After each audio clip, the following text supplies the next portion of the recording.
juntos o Senhor e recebemos diretamente do Pai. Aquele que não tem pai sabe como é difícil viver uma vida sem o seu pai, mas aquele que tem o seu pai sabe como é bom e é a oportunidade diária de estar do lado dele todo dia, recebendo diretamente da mão dele.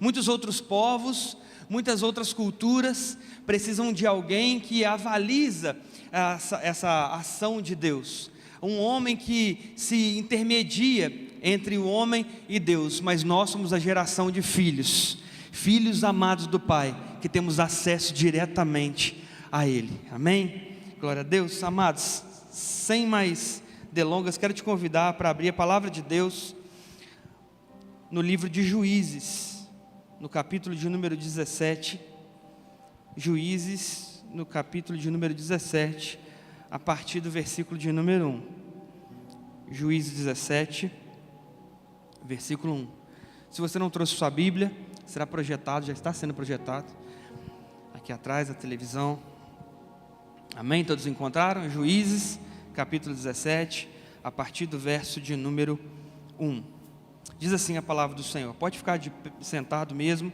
em reverência à palavra do Senhor. Havia um homem da região montanhosa de Efraim, cujo nome era Mica. Ele disse à sua mãe: as 1.100 moedas de prata que lhe foram roubadas, e a respeito das quais a senhora me falou e proferiu maldições, eis que esse dinheiro está comigo, eu o peguei. Então a mãe lhe disse: que o Senhor o abençoe, meu filho.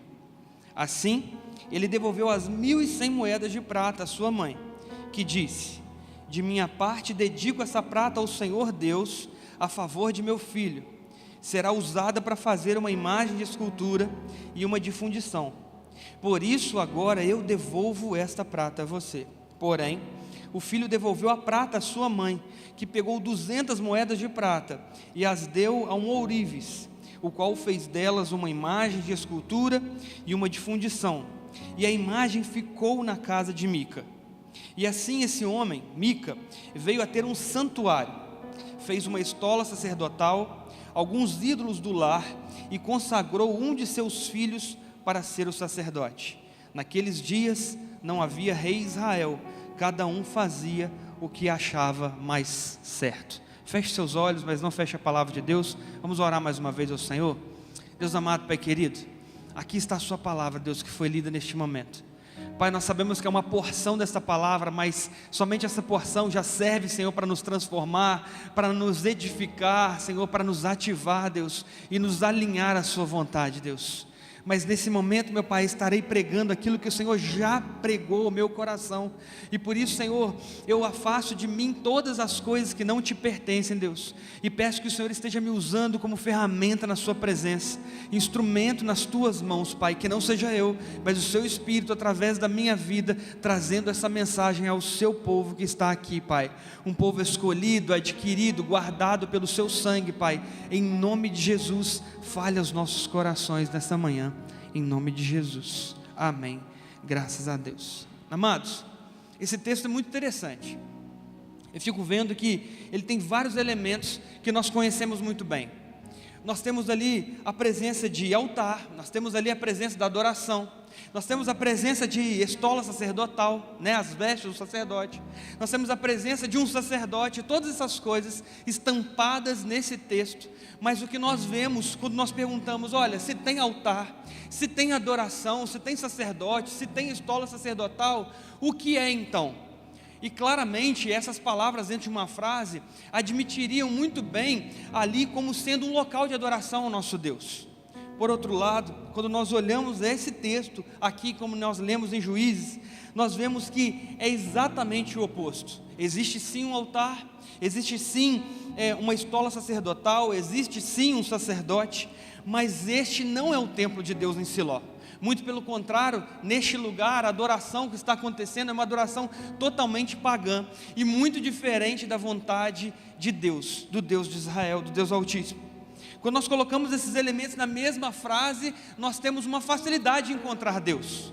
Porém, quando nós lemos o contexto de Juízes 17, a história de Mica, da casa de Mica, nós temos uma dificuldade muito grande de ver Deus nesse lugar, de olhar para esse ponto e ver Deus neste lugar.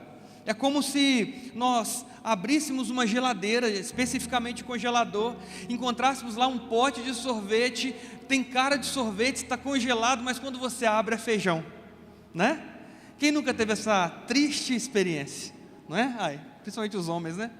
A mulher foi lá e congelou o feijão. Então às vezes tem cara de ser tudo, mas não é, né? Quando você foi criança, né? E se tem alguma criança no meio de nós aqui, você já teve a experiência de ser iludido com um homem vestido de uma fantasia bem simpática, chamado Zé Gotinha, e você todo feliz, querendo abraçá-lo. Depois desse abraço, você tomou uma vacina pela boca tão amarga, não é? E muitas vezes as coisas são assim, as coisas têm a aparência de algo bom, mas não é tão bom assim. É claro que a vacina, ela é boa, o funcionamento dela, o fundamento dela é bom, porém, ela tem um gosto muito amargo. Não é também assim com algumas pessoas que nós conhecemos? Muitas vezes nós estamos diante de pessoas que nós chamamos até mesmo de amigos, que caminhamos com elas, e ao conhecê-las um pouco melhor, ao passar um pouco andando um pouco com ela na carreira, nós percebemos que algumas coisas não são tão verdades assim. Às vezes você caminha com uma pessoa e vê Deus agindo na vida dela, vê algumas coisas acontecendo, e você começa a achar que ela é uma pessoa boa, e de repente ela solta aquele palavrão, ou de repente ela faz alguma coisa que te impacta e começa a te estremecer, e às vezes você fala: olha, talvez não seja bem isso que eu estou vendo, talvez seja um pouco diferente daquilo que eu estou percebendo. E nessa história, como nós lemos aqui, existe uma coisa bem diferente daquilo que tem a ver com adoração. Nós precisamos ver que ali existia um homem chamado Mica, da região montanhosa de Efraim. Era um homem efraimita, porém ele tinha um lar, onde esse lar existia uma cultura muito diferente. A cultura desse lar, desse homem, Mica, e na sua Bíblia pode ser que exista um subtítulo para ele, chamado Mica, o idólatra. Neste lar nós vemos algumas coisas muito diferentes daquilo que era uma expressão da divindade de Deus para o povo de Deus. Nós vemos ali um lar de confusão. Existem muitos elementos nesse lar que estão contrários à vontade de Deus, contrárias à ordem de Deus, à instrução, à direção de Deus. E aí, quando nós olhamos para essas coisas, nós percebemos que elas não fazem parte de um ambiente de adoração. Aparentemente é um lugar de adoração, aparentemente existe um homem temente a Deus, aparentemente existe adoração, aparentemente existem os utensílios de um lugar chamado templo da adoração, mas quando nós percebemos e olhamos mais de perto, nós vamos ver que Deus não está naquele lugar, logo não é mais adoração. Talvez seja até um tipo de adoração, uma adoração diferente, um fogo estranho, uma adoração que não é a adoração ao Deus de Israel, mas é uma adoração a ídolos, algumas coisas desse tipo. A Bíblia fala que esse homem possuía uma casa de ídolos. Existe também ali duas palavras ali, um éfode e terafins, em algumas versões da Bíblia. Nós lemos aqui como ídolos domésticos, ídolos do lar e uma estola sacerdotal. Esses terafins, eles podiam ser ídolos pequenos que caberiam num bolso, por exemplo, algumas imagens de escultura, mas eles também poderiam ter o formato de um homem, por exemplo, a altura de um homem, então variava de tamanhos. Esses ídolos, os terafins, eram conhecidos como aqueles que estavam como senhores domésticos. Aquele que se aliançava a ele era o líder da casa, e na verdade ele tinha um poder de adivinhação, enquanto os outros deuses ali, registrados aqui em Juízes 17, demonstram uma adoração a divindades diferentes, distintas. A Bíblia não menciona quais deuses são esses, mas certamente nós vemos ali um homem chamado Mica, que ele começa a flertar com a cultura e a religião de outros povos. Povos diferentes do povo de Deus, que também tem a cultura de adorar outros ídolos, outras imagens, e fazer imagens de fundição e ter seus terafins. A gente repara que, quando nós olhamos para esse texto, ele finaliza no versículo de número 6, dizendo que naqueles dias não havia rei em Israel, e cada um fazia o que era certo, de acordo com seus próprios olhos. Então esse é o cenário a qual esse texto está se montando.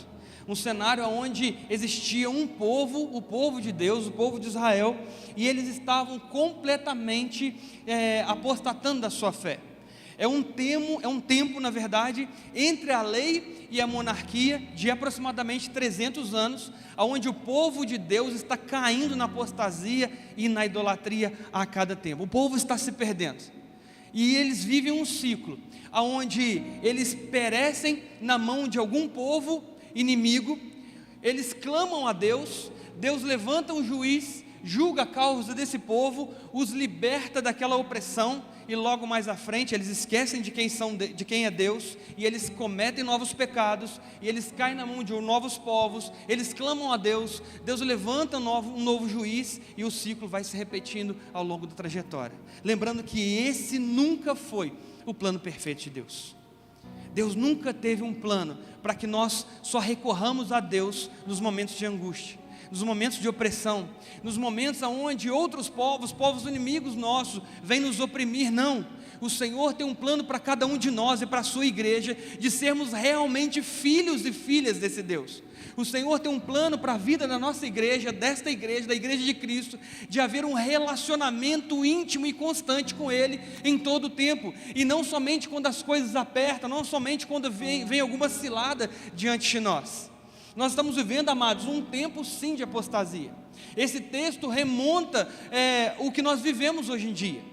Hoje em dia nós vemos pessoas que estão voltadas para fazer muitas coisas do que Mica fazia. Aquele homem, ele possuía um lugar de adoração muito diferente daquele lugar secreto, do quarto secreto, que a palavra de Deus em Mateus 6 diz para nós que nós devemos ter. Entre no seu quarto, para que no lugar secreto o Senhor se apresente em você e receba a sua oração. Diferente dos fariseus que oram nas sinagogas, na porta dos templos, chamando a atenção de outros. É um lugar muito diferente do que um quarto de oração. Aqui a palavra de Deus diz que a casa de Mica existia um quarto de ídolos, um lugar de adoração estranha, um lugar de adoração, porém com tudo que o Senhor abominava, porque Mica fazia do seu jeito. Talvez um ditado popular que se encaixava muito bem aqui é: quando os gatos saem, os ratos fazem a festa. Ou seja, não tinha rei Israel, cada um fazia o que bem entendia. Então esse é um ciclo de desobediência, castigo e libertação. E após a morte de Josué, os israelitas não conseguiram manter mais a fidelidade a Deus e começaram a adorar outros deuses. Como eu disse, começaram a flertar com outros povos que tinham outros deuses e costumes de nações ao seu redor. E ali eles começaram a cair na idolatria, começaram a cair na apostasia, começaram a experimentar adoração estranha, fogo estranho, e começaram ali a se miscigenar com outras culturas de outros povos, que eram povos contrários à voz de Deus. Então o capítulo 17, especificamente de Juízes, é um dos episódios que ilustra a condição espiritual e moral desse povo. Na verdade, o capítulo 17, a história de Mica, o idólatra, da sua casa de ídolos de adoração, demonstra para nós uma ilustração de tudo o que o povo estava vivendo durante aquele tempo. O povo de Juízes ali, que estava vivendo o período dos juízes, na verdade é retratado, é pintado numa tela onde Mica representa essa voz, Mica representa esse povo, Mica representa essa adoração pagã, Mica representa essa idolatria, Mica representa este homem que está flertando com o pecado, que está contrário à vontade de Deus. É uma história de um homem que construiu um santuário particular em sua casa, fez imagem de escultura e um ídolo de metal e consagrou um de seus filhos como sacerdote. A história de Mica mostra como as pessoas da época faziam o que achavam certo de acordo com seus próprios olhos, e não buscavam e consultavam a Deus do que estava acontecendo. É um período de desobediência, de apostasia, mas também é um período onde Deus se manifesta com a sua misericórdia, levantando líderes para libertar o seu povo que está caindo a todo tempo. Então na história bíblica nós vamos ver sempre, apesar do povo, apesar de mim, apesar de você, apesar de nós, um Deus altíssimo que estende as suas mãos para todos os pecadores que desejam a salvação e desejam ser libertos dos próprios males que eles têm cometido. A ideia aqui é apresentar para nós três elementos fundamentais que existem, que estão contidos nesse texto: a idolatria, propriamente dita, a corrupção e a cegueira de uma tribo, e tudo isso porque eles são atraídos pela apostasia. Nós vamos ver ao longo dessa mensagem que nós vamos ver algumas pessoas, alguns tipos de pessoas, que elas vão se aglutinando, elas vão se somando, elas vão se aproximando a partir da apostasia, cada um porque está olhando para um interesse pessoal. E o primeiro que nós vamos ver aqui é o próprio Mica mesmo. O Mica representa a idolatria. Mica representa a idolatria de um povo. Mica é esse idólatra. A palavra de Deus fala em Juízes 17:5: e assim esse homem, Mica, veio a ter um santuário. Ele fez uma estola sacerdotal, alguns ídolos do lar, e consagrou um de seus filhos para ser o sacerdote. Amados, muitos são os erros de Mica. O lar de Mica realmente é um lar de confusão. Nós vamos ver que a primeira coisa que Mica faz é que Mica, ele furta a sua própria mãe. A palavra de Deus mostra que Mica tira da sua mãe 1.100 moedas ou ciclos de prata, e ele rouba dessa mulher. E a partir de um tempo, quando ele percebe que a sua mãe começa a amaldiçoar o ladrão que havia lhe roubado, ele chega até a sua mãe e devolve essas moedas à sua mãe.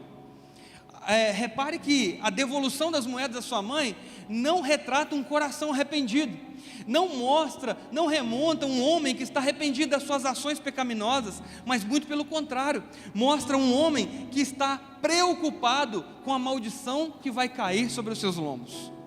Amados, aqui a gente começa já a ver algumas coisas. Quantos de nós, ou nós conhecemos algumas pessoas que muitas vezes se relacionam com Deus, não porque estão arrependidas genuinamente, mas simplesmente porque entendem que o inferno existe e têm mais medo do inferno do que do próprio Deus. Muitas pessoas querem se relacionar com Deus Altíssimo, não porque Deus é bom, não porque Ele é perfeito, não porque Ele é Salvador e Redentor e salvou e eximiu um povo de sua culpa, mas porque eles têm medo, na verdade, da maldição que vai recair sobre as suas cabeças. O que Mica faz aqui não é um arrependimento genuíno e por isso ele devolve as moedas, é porque a maldição da sua mãe poderia cair sobre si e ele não queria viver essa maldição. Então ele não está arrependido nada, ele devolve aquelas moedas por medo.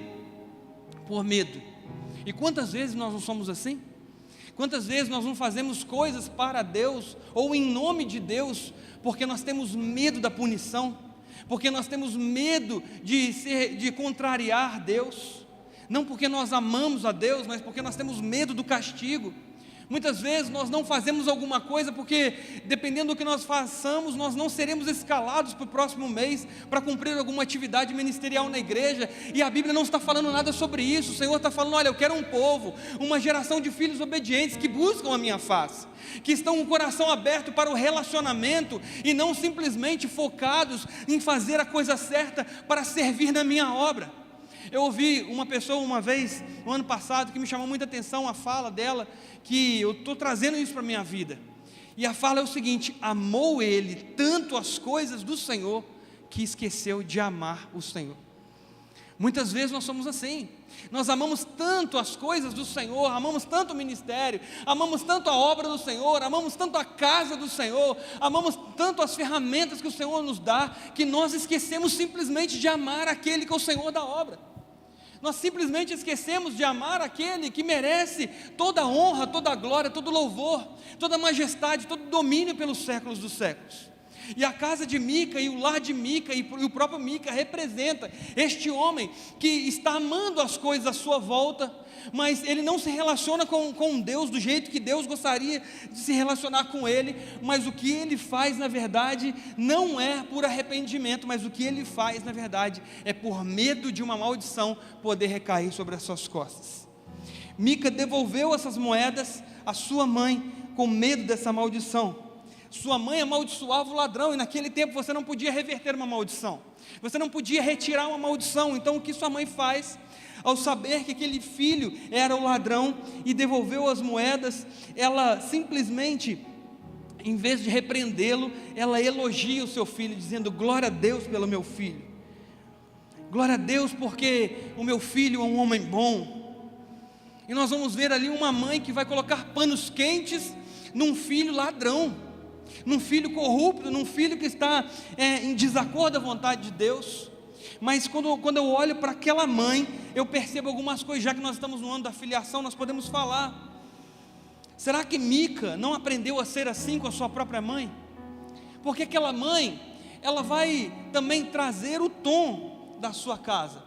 A gente não tem ali a figura do pai, mas aquela mãe ali, ela representa ali o sacerdócio daquela casa, a ordem daquela casa.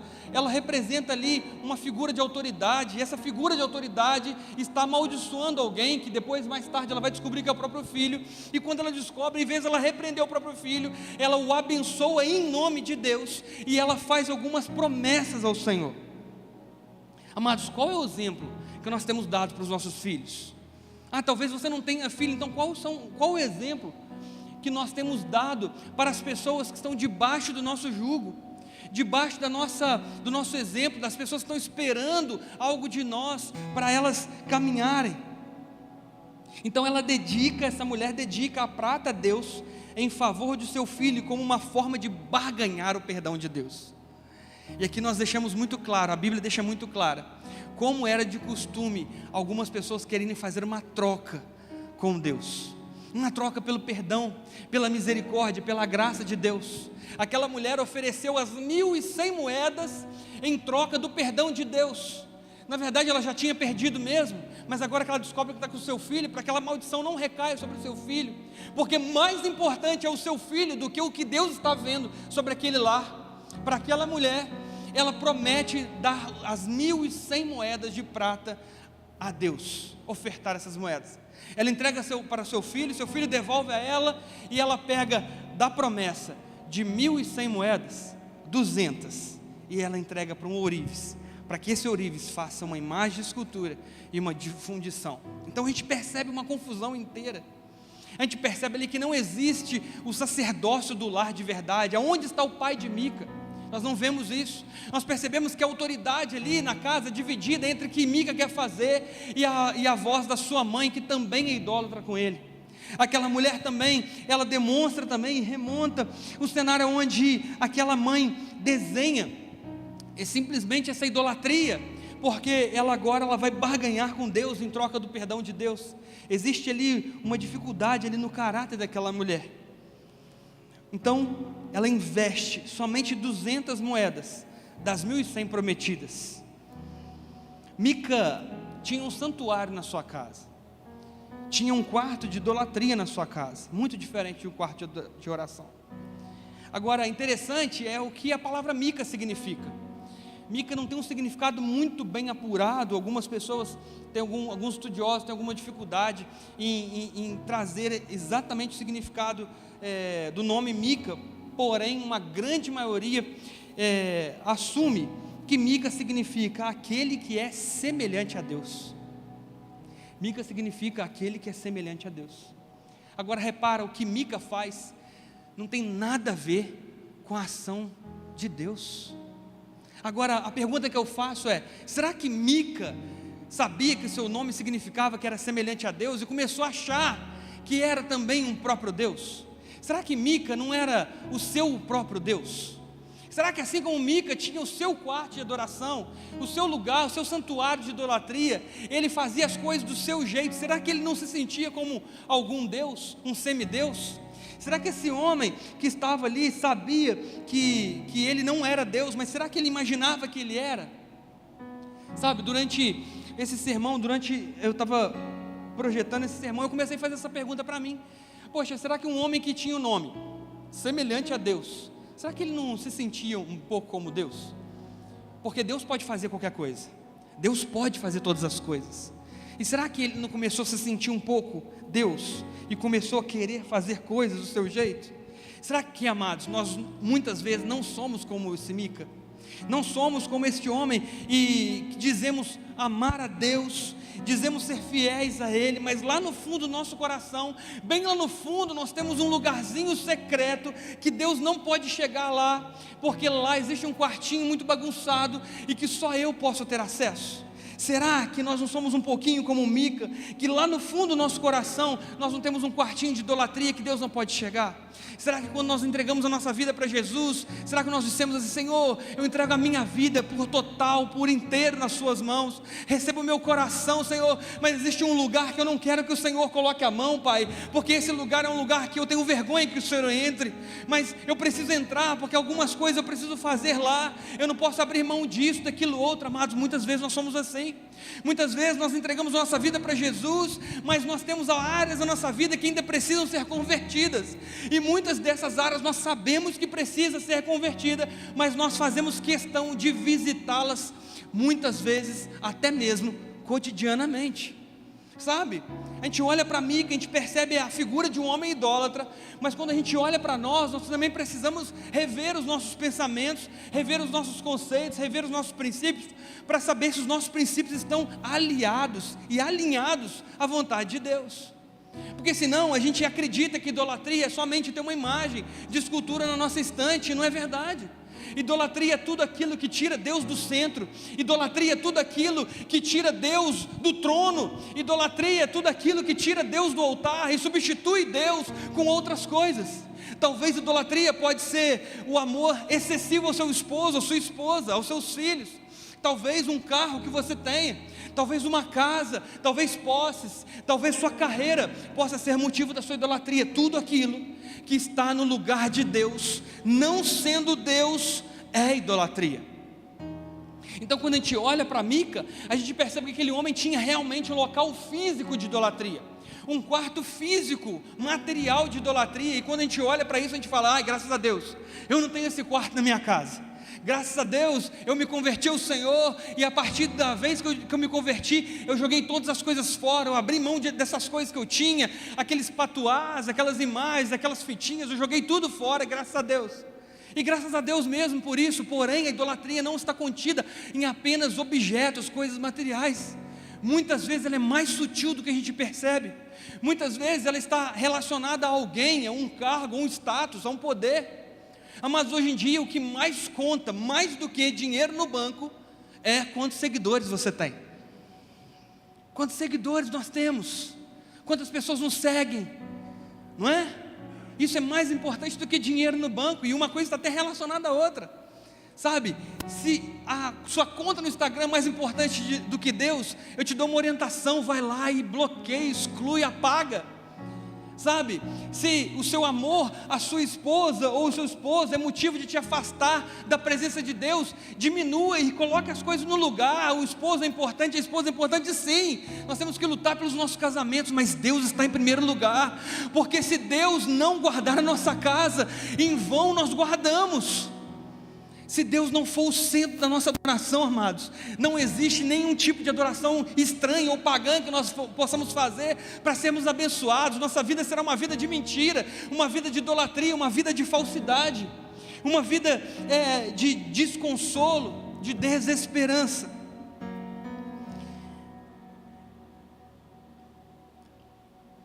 E aqui nós vemos que existe uma grande confusão nesse lugar. Outra coisa que eu percebo é que não há uma descendência levítica na casa de Mica. A gente percebe que ele é um homem efraimita, normal, como qualquer outro da sua região montanhosa. E também não há uma autoridade como sumo sacerdote em Mica, para ele poder consagrar ninguém, quem dirá seu próprio filho. Muitas vezes nós queremos fazer como Mica, adorar do nosso jeito, fazer do nosso jeito. Como que eu adoro? Eu adoro do meu jeito. Glória a Deus, eu adoro do meu jeito. Mas será que o jeito pessoal da nossa adoração, será que ele está de acordo com a vontade de Deus e o sentimento de Deus de ser adorado? Será que aquilo que Deus coloca para nós, que o fogo arderá continuamente no altar, e quando eu falo de adoração, eu estou falando de altar, e não estou falando desse altar, mas estou falando do nosso altar de sacrifício diário, aonde o apóstolo Paulo fala que nós devemos ser como sacrifícios vivos perante o altar. Quando eu falo de altar, quando eu falo de adoração, eu preciso falar de sacrifício. Será que o nosso altar tem sacrifício? Porque tem fogo continuamente, e para ter fogo continuamente tem que ter sacrifício diariamente queimando. Se não há combustível, como há fogo? O nosso pecado no altar do Senhor é combustível para que esse fogo continue queimando continuamente. A nossa vida de más condutas precisa estar sendo queimadas todos os dias, precisa estar debaixo da vontade de Deus, para que nós não venhamos ficar um povo religioso, idólatra, mesquinha e cegos. Quando eu olho para a palavra de Deus, eu vejo que Mica faz um tipo de adoração diferente. Mica não estava acostumado com Deus de fato, então ele adora do seu próprio jeito, do jeito que ele acha que deve ser adorado, e ele não adora a Deus, ele adora justamente aquilo que é abominável aos olhos do Senhor, que são as imagens, escultura e os outros deuses pagãos daquele lugar. Amados, eu tenho uma palavra para você: o nosso Deus, Ele tem princípios inegociáveis.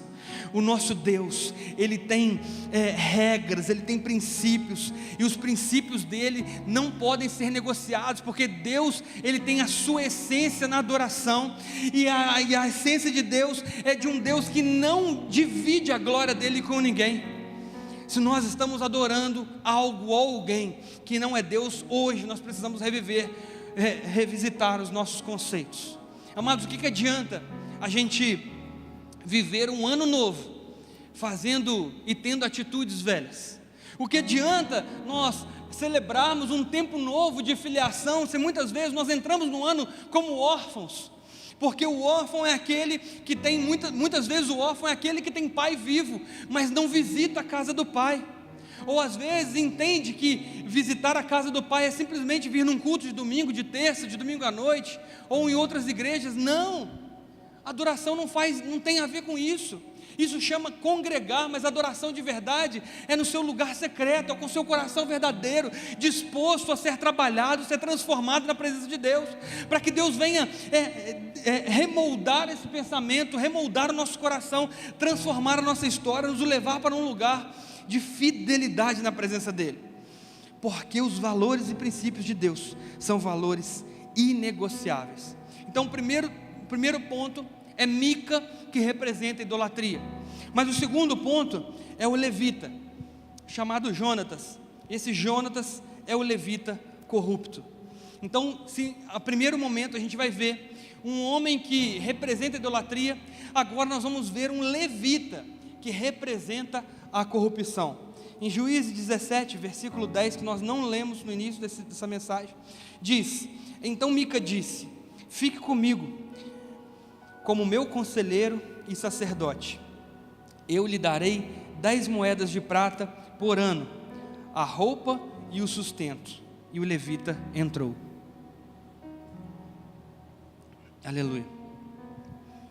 Aqui nós vemos que existe um homem, um levita, que estava simplesmente, depois na sua casa você pode ler o texto completo, os 13 versículos, você vai ver que existe um homem ali, jovem, de Belém de Judá, da tribo de Judá, que era levita e estrangeiro naquele lugar. E esse homem, ele partiu da cidade de Belém de Judá em busca de outro lugar para morar. A gente vai ver um levita que está cansado de fazer as coisas que ele está fazendo, cansado de morar no lugar que ele está morando, e ele está vagando ao longo das estradas, ao longo das terras, procurando um lugar melhor para morar. E esse levita, ele encontra a casa de Mica, a casa da confusão, o lar de confusão, o lar da idolatria. E ele percebe na casa de Mica ali uma oportunidade de morar, porque o próprio Mica, ele chama o levita para morar com ele, para que esse levita seja consagrado pelo próprio Mica como seu sacerdote pessoal, e que naquele lugar ele vai receber uma oferta de 10 moedas de prata por ano, e mais o seu sustento cotidiano. É interessante porque Mica, anteriormente, havia levantado o seu próprio filho como sacerdote naquele lugar. Mica tinha mandado costurar, fazer uma estola sacerdotal para colocar no seu próprio filho, porque o seu filho agora seria sacerdote na sua presença. E a estola sacerdotal é um manto onde eu coloco nos meus lombos para ir consultar a Deus. A estola sacerdotal para o sacerdote representa o ofício, representa o trabalho, representa quando eu vou na presença de Deus, buscar em Deus uma resposta, porque eu preciso dessa resposta. E essa estola sacerdotal, ela é fabricada por Mica e entregue para o seu próprio filho como sacerdote, para que o seu filho buscasse agora pela sua família. Percebam que o que Mica faz é algo totalmente por conta própria. Não existe ali nenhum tipo de ritual, porque aquele homem precisaria passar por um ritual para isso acontecer. Só que agora aparece um novo personagem nessa história. Nessa história agora aparece um levita, e esse levita está cansado do seu ofício. Esse levita, aparentemente, ele não quer saber de nada, ele quer saber de vida mansa. Isso é muito claro, isso é deixado muito claro pelo texto bíblico. Quando nós olhamos que esse homem, ele aparece ali vagueando a terra, ele está buscando um lugar mais favorável para morar. O que aquele homem sozinho está fazendo naquele lugar? O que um homem que faz parte de um povo, que foi separado por Deus exclusivamente para servir no templo, estava fazendo, buscando um lugar para morar? Ao Léo, o que esse homem está fazendo neste lugar? Então Jonatas, ele era um levita aventureiro, ele estava à procura de vida mansa. Agora existem pelo menos 5 razões pelas quais esse levita não poderia ser designado como sacerdote. A primeira dela é que ele era um jovem, ele era um mancebo, como diz a palavra do Senhor, e as funções sacerdotais só poderiam ser exercidas por homens a partir de 25 anos de idade. Esse é o primeiro motivo. O segundo é que ele não passou pelo processo público exigido na época, para purificação e consagração, que deveria ser feito por um sumo sacerdote, como Números 8, de 5 a 22 nos orienta. A terceira coisa é que ele não podia oficiar sobre um sistema separado, com exclusividade. Ele deveria, como qualquer sacerdote, oficiar para todo um povo, para todos aqueles que o buscassem, e não somente para um homem como Mica, ou somente para aquela família. Ele estaria errado, como Números 8, 19 nos aponta. O quarto é que ele não era da família de Arão, e aí já tira toda a possibilidade de ele ser sacerdote, porque o sacerdócio tinha que vir da família de Arão, e muito provavelmente ele era neto de Moisés. Ele era diferente, porque os sacerdotes eram vindo da família de Arão. E o quinto é que Deus sempre chamou pessoas que estavam ocupadas, e não pessoas que estavam à toa vagando pela terra. Então quando eu olho, por que aquele homem não podia servir a Deus como sacerdote? Por que aquele homem não podia consultar a Deus como sacerdote, ou servir na casa de Mica de maneira oficial? Por conta de vários motivos. Um dos que mais pega é exatamente o quinto: Deus não chama pessoas desocupadas para o ministério. Eu nunca vi na Bíblia alguém que estava à toa caminhando ao Léo, e o Senhor foi e chamou ele para fazer alguma coisa. Eu nunca vi isso. Muito pelo contrário, eu vi Pedro, que era pescador, que estava pescando, estava como sócio de uma grande empresa de pesca, estava ali trabalhando, tinha seu ofício ali, o seu labor, e ali o Senhor chama ele: larga essas redes, porque eu quero que você se torne pescador de vidas. Eu vejo Mateus, cobrador de impostos, que estava servindo, estava trabalhando, estava fazendo o sustento da sua casa, e o Senhor chamou ele falando assim: olha, larga todas essas coisas, vem para me servir. Eu vejo tantos outros homens que tinham seus ofícios, estavam trabalhando para fazer o seu sustento, e o Senhor parou eles e disse: olha, a partir de hoje, vocês irão me servir, a partir de hoje, vocês serão os meus discípulos, a partir de hoje, eu serei o seu Senhor, a partir de hoje, eu serei o seu pai, vocês serão os meus filhos. Quando eu olho para a palavra de Deus, eu não percebo Deus chamando ninguém que está à toa, ninguém que está parado na sombra, tomando uma água de coco, não. Quando eu olho para o chamamento de Pedro, eu tenho certeza, e a palavra de Deus não fala isso, mas eu tenho certeza que naquela praia tinha alguém à toa, com certeza tinha alguém olhando para o mar, tinha alguém que não estava fazendo nada, alguém desempregado, com certeza tinha. Mas o Senhor foi lá e escolheu um homem trabalhador, sabe? O Senhor não está chamando pessoas, levantando pessoas para o reino, pessoas à toa. Uma vez, no início da minha conversão, eu ouvi dizer que quando alguém não serve para nada, ele vira pastor. Acredita nisso? Uma vez eu ouvi isso: ou pastor ou polícia militar. Eu ouvi dizer. E da onde que vem essa história? Vem da história de homens que são levantados por Deus, ou se levantam a si mesmo, como Mica fez com seu filho, para servir na casa de Deus do seu jeito. Não se submetem a nenhuma autoridade, não se submetem a nenhuma doutrina, não se submetem a nenhum processo, a nenhum sistema, e acham que podem começar a levantar as suas próprias regras, e começar a fazer do seu jeito, da sua conduta. Claro que não.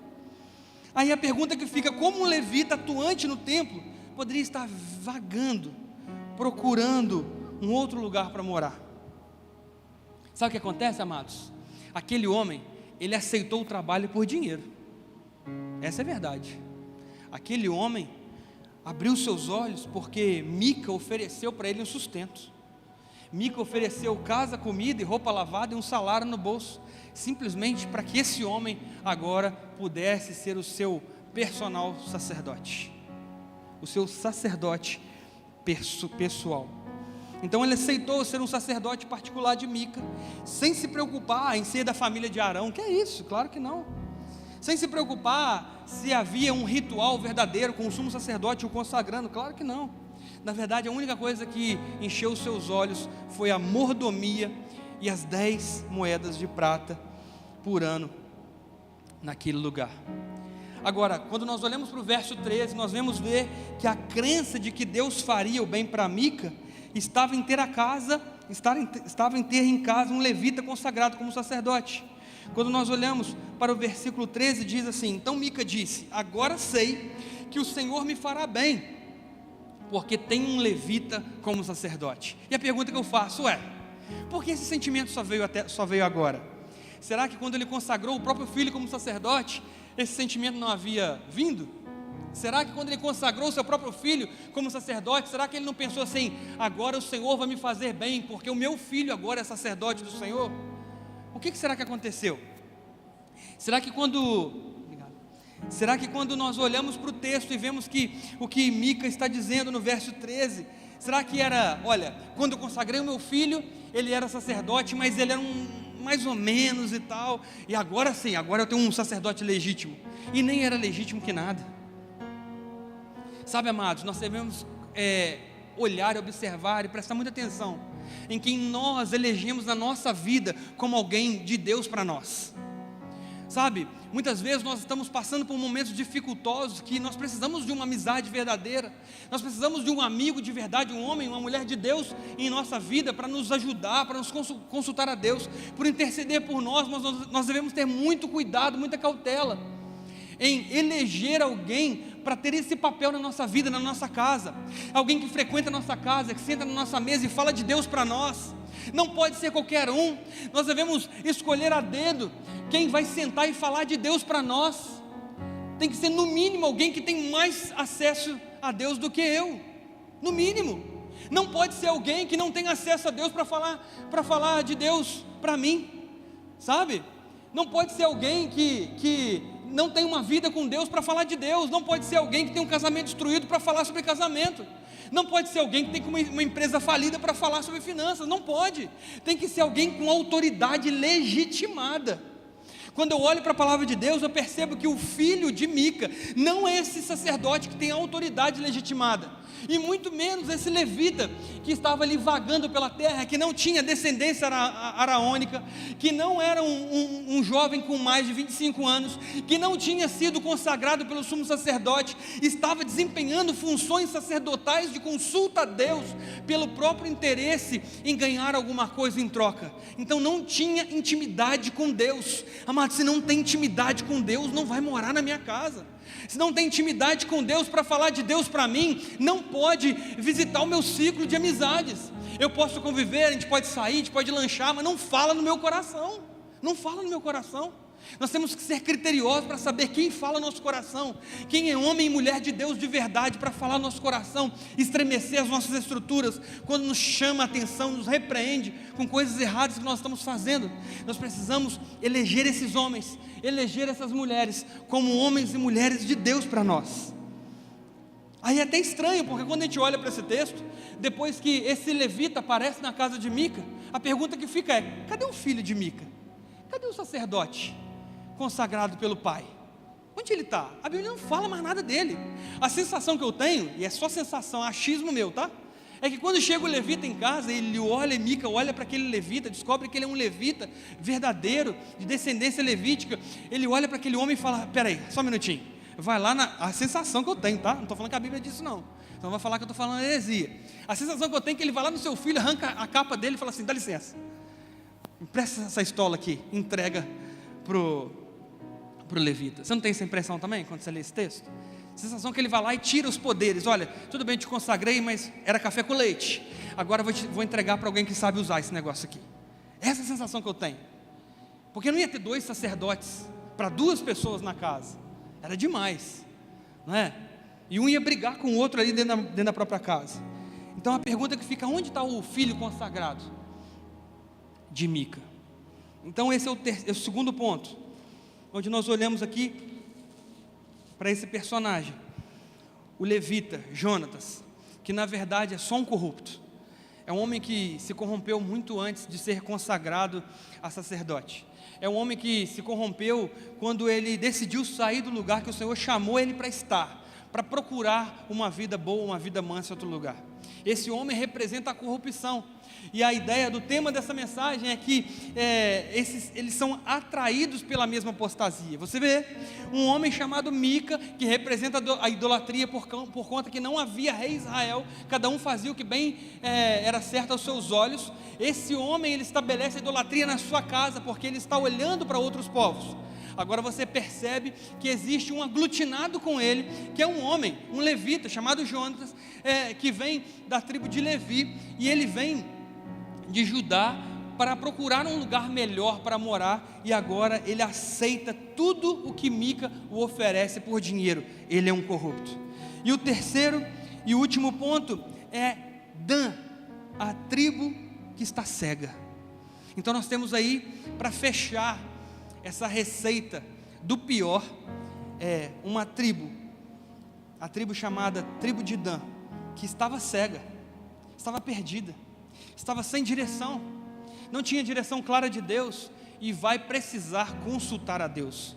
Adivinha onde essa tribo perdida, que está cega, precisando de uma direção de Deus, adivinha onde essa tribo vai parar para buscar alguém que possa consultar a Deus para ela?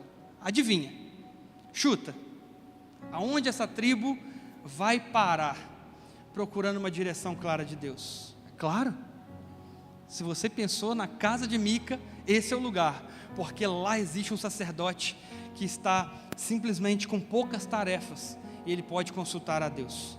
A palavra de Deus para nós, em Juízes 18, de 9 a 10 diz: e eles responderam: preparem-se e vamos atacá-los, porque examinamos a terra e eis que é muito boa. Vão ficar aí parados? Vão depressa e ocupem aquela terra. Quando chegarem lá, vão encontrar um povo que não desconfia de nada. A terra é ampla e Deus está entregando nas mãos de vocês. É um lugar em que não falta nada do que existe na terra. Olha só, presta atenção. A Bíblia mostra uma tribo, a tribo de Dan, que estava em busca de uma porção de terra, porque a terra não tinha sido distribuída totalmente. A tribo de Dan havia recebido terra diferente da tribo de Levi. Por outro lado, não tinha sido tomado posse ainda dessa terra totalmente. Então eles tinham terra, mas não havia sido tomado posse dessa terra ainda.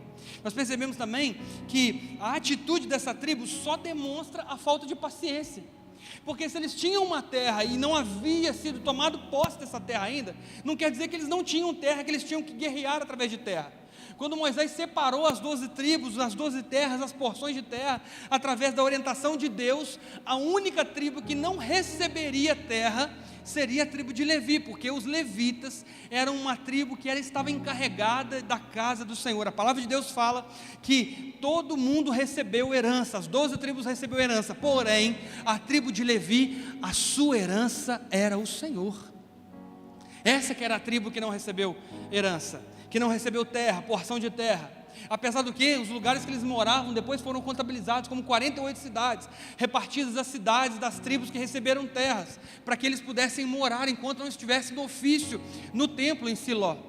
Por outro lado, nós vamos ver que essa tribo que está ali buscando um lugar de terra, é uma tribo que está desesperada para fazer algo do próprio jeito. Olha só como que essas três personalidades, elas vão se encontrar no mesmo lugar.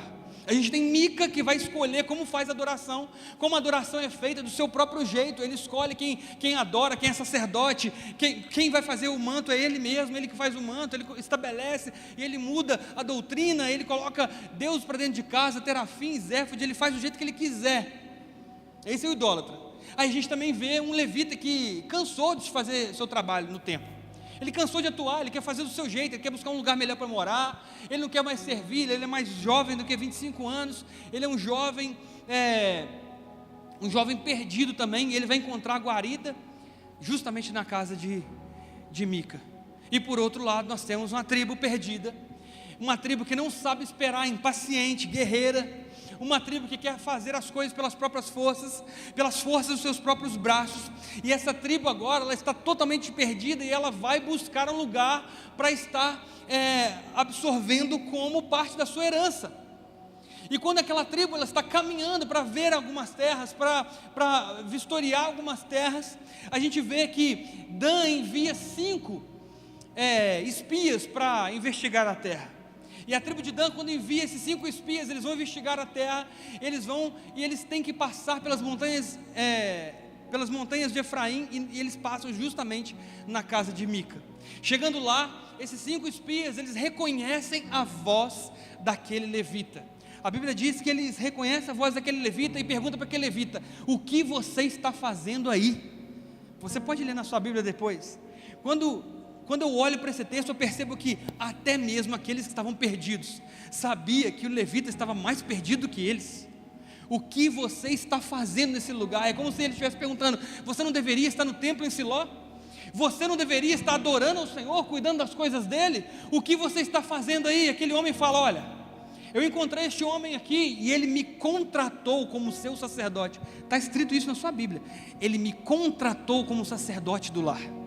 Ele me contratou, ele está me pagando para eu consultar a Deus para ele. Você percebe como um cego encontra outro cego, quando os danitas chegam para aquele homem, apesar de saber toda a verdade. Aquele homem não nega nada. Ele não fala: eu sou de passagem aqui, eu vim fazer um serviço na casa de Deus, mas eu cansei e passei por aqui. Não, ele fala a verdade. Eu cansei de trabalhar lá na obra do Senhor, agora eu trabalho aqui na casa de Mica, e aqui eu recebo mais, aqui eu tenho conforto do lar, eu tenho casa, comida, roupa lavada, aqui eu tenho um salário de 10 ciclos de prata, que eu não sou importunado, aqui eu preciso consultar o Senhor somente para uma família, e aqui está muito bom. E apesar dos danitas ouvirem isso, eles dizem assim: então consulta o Senhor para nós.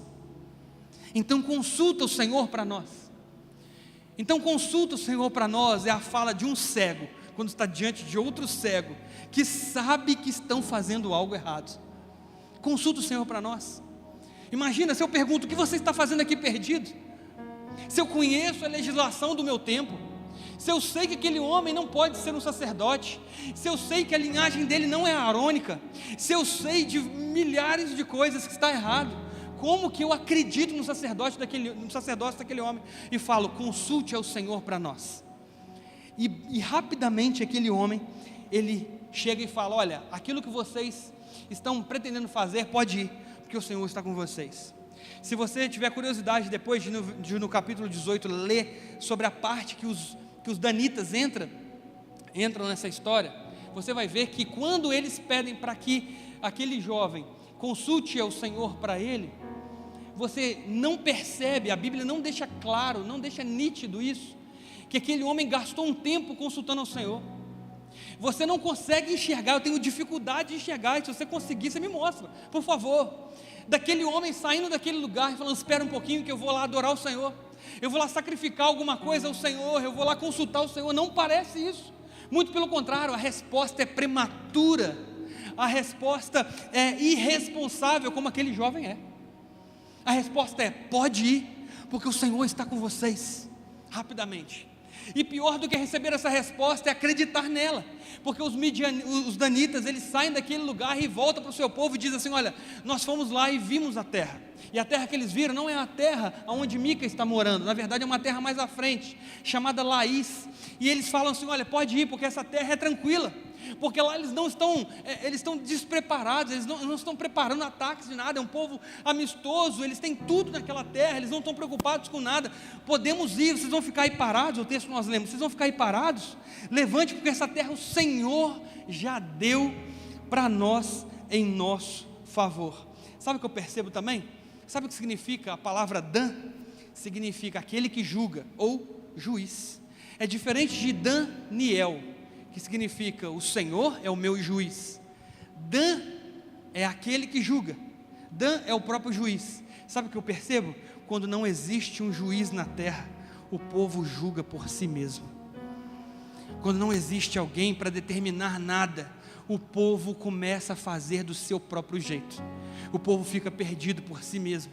Quando eu olho para a palavra de Deus e vejo que Dan representa aquele que julga, eu percebo que o que aquele povo está fazendo, o que aquela tribo está fazendo é julgando pelos seus próprios olhos, e de acordo com seus próprios olhos, eles conseguem confundir aquilo que é duvidoso de algo que é a favor de Deus. Eles enviam os espias para averiguar a terra, mas a cegueira é tanta porque eles não conseguem reconhecer, apesar de dizer que eles reconheceram a voz do levita, eles não conseguem reconhecer que a palavra do levita, que a voz do levita, que a direção que o levita dá como sacerdote é uma direção furada, é uma direção fracassada. Quando eu vejo que muitas vezes alguém está desconectado de Deus, muitas vezes vai procurar o conselho num amigo ou em alguém que certamente não deveria ter buscado. Você já buscou o conselho em alguém que você não deveria ter buscado? Já? Algum momento na sua vida que você estava fraco na presença de Deus e você precisou de um avalista humano para buscar a Deus por você? Já fez isso? Já se frustrou fazendo isso? Aquilo que a pessoa te orientou foi uma cilada para você, porque a pessoa nem teve má vontade, na verdade ela só foi carnal e ela fez aquilo do jeito que ela achava que deveria fazer e começou a te dar um conselho que você não deveria ouvir, você ouviu e você caiu e você se deu mal. Você já teve essa experiência de ter alguém que vai buscar a Deus por você? É o que a tribo de Dan fez, buscou a Deus através de um homem que não tinha as habilidades para reconhecer a voz de Deus, buscou a Deus através de um homem que estava cego, um homem que estava corrupto naquele lugar, que estava ali por conta somente do dinheiro, muito diferente dos seus antepassados, Josué e Caleb, também esses espias. Os espias de Dan, eles não se deparam com um inimigo à altura, era apenas um povo despreparado, facilmente qualquer pessoa podia ganhar desse povo, mas eles confundem o despreparo do povo com o favor de Deus. Eles confundem que o povo é fraco, eles confundem isso como Deus está nos dando o povo na nossa mão.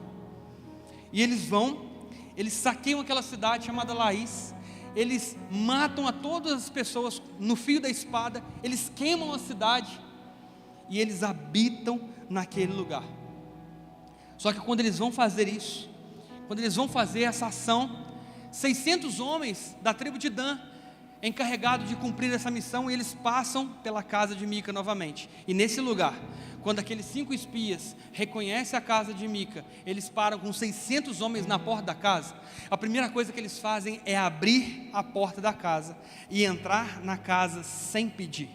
Amados, num lugar onde Deus é o centro, onde existe um sumo sacerdote que pode entrar no lugar santo, num povo da antiga aliança, entrar no templo de qualquer jeito significaria a própria morte. Mas aqueles homens reconhecem que aquele sacerdote não era um sacerdote nada, que aquele lugar não era adoração de nada. Na verdade, Deus de Israel não habitava naquele lugar, eles tinham essa consciência. Então aqueles homens entram naquele lugar, e o que eles fazem? Eles saqueiam a casa de Mica, eles roubam o sacerdote, a estola sacerdotal, eles roubam os deuses, eles roubam os terafins, eles roubam o éfode. E quando o sacerdote naquele lugar, que está na porta da casa, vai dizer assim: olha, por que vocês estão fazendo isso? A resposta que ele merece é a resposta que ele ganha, e a resposta é: cala a sua boca, cala-te. Muita autoridade esse sacerdote tem, né? Para alguém chegar para ele e falar: cala a sua boca. Essa é a autoridade de um sacerdote do lar pessoal. Que respeito tinham por esse sacerdote, que autoridade ele tinha. E aí, logo em seguida do cala-te, vem uma proposta irrecusável para aquele que é corrupto. E a proposta irrecusável é: você prefere ser sacerdote de um homem só do que ser o sacerdote de uma tribo inteira? Venha conosco, você vai ganhar muito mais.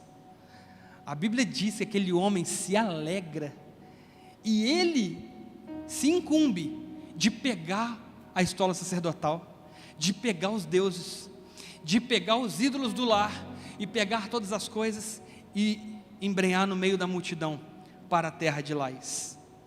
Mica vê todas essas coisas e começa a correr atrás deles, até que eles são parados, e os danitas falam: por que você está fazendo isso? Por que você está correndo atrás da gente? Por que você está incitando o povo a correr atrás da gente? Ele fala: como é que você pergunta isso? Vocês entraram na minha casa, roubaram tudo. Ele fala assim: olha, é melhor você ficar quietinho na sua, porque pelo menos a sua vida pode ser poupada. Quando Mica percebe que ele tem menor número, ele simplesmente dá as costas e volta para sua casa, sem o seu sacerdote, sem a sua estola sacerdotal, sem os seus deuses, sem os seus terafins. Ele volta daquele lugar. Na mesma hora, o levita aceitou a proposta recusável, porque o foco dele estava no dinheiro e agora está no status. Eu sou sacerdote de uma tribo inteira. A tentativa de Mica de se opor é uma tentativa simplesmente frustrada. Lais é incendiada, ela tem seus moradores mortos a fio da espada, e os danitas levantaram para si a imagem de escultura que havia sido roubada da casa de Mica, e Jonatas, como levita daquele povo, como seu sacerdote, e também os seus filhos, a sua descendência. Então a Bíblia mostra para nós que existiam dois lugares de adoração: adoração em Siló, adoração ao Deus Altíssimo, e uma adoração pagã, justamente em Lais, que agora chamava Terra de Dan, que antigamente chamava Lais. E ali nós vamos ver que enquanto a casa de Deus estava em Siló, no período que a casa de Deus se encontrava em Siló, a imagem de Mica esteve com a tribo de Dan, constituindo assim um outro lugar de adoração. Eu quero que você perceba, repare a disseminação da idolatria. Mica, ele flerta com a cultura e a religião de povos pagãos e adere a outros deuses. O levita entra na dança por causa dos benefícios, do dinheiro e também do status que ele vai receber. E a tribo inteira levanta para si um Deus e um sacerdote, e se torna um dos locais, claro que impuros, de adoração. Repara isso: atraídos pela apostasia.